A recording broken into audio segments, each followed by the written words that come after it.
Welcome back to Davidson Handyman. Today I'm going to show you how to replace the blade on a Ryobi 10-inch table saw. This model is a BTS16, so let's get right into it.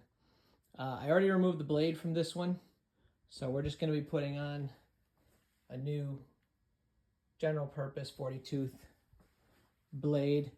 A couple of things before you start. Make sure the machine is unplugged. In this case, it is.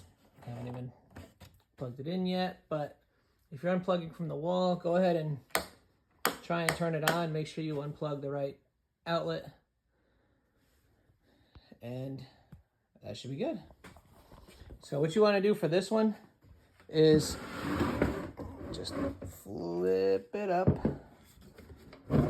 very carefully, and you'll see this is where the old saw blade went. This is a 19mm bolt. This one's a lot easier than the old Delta saw blade we replaced earlier, just because it has a lot more room for a wrench to get on here. So I'm going to be using a crescent wrench and a 19mm socket today. So we're going to unscrew this, take off this piece,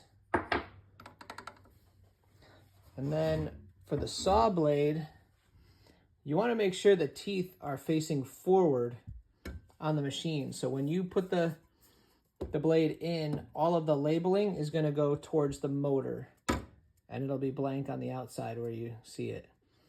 So you just install like so. This guy back on.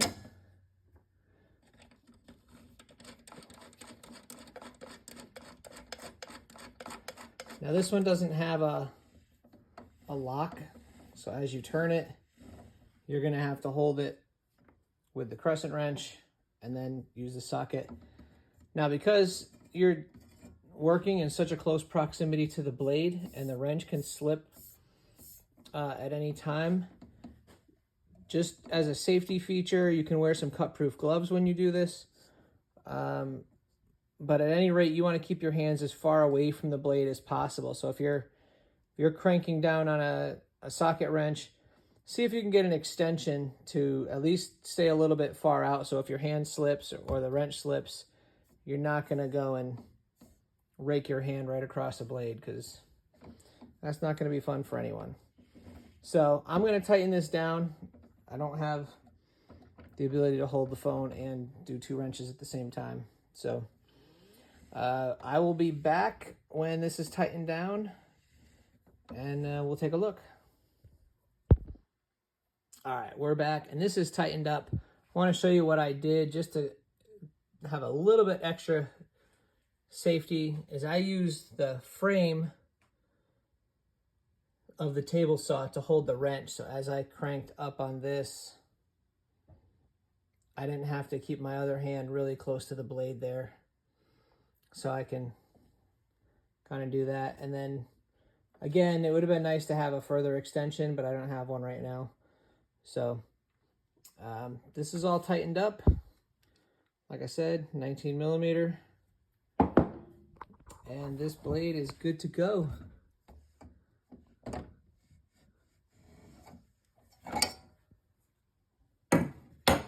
So appreciate you watching. Hope this helps.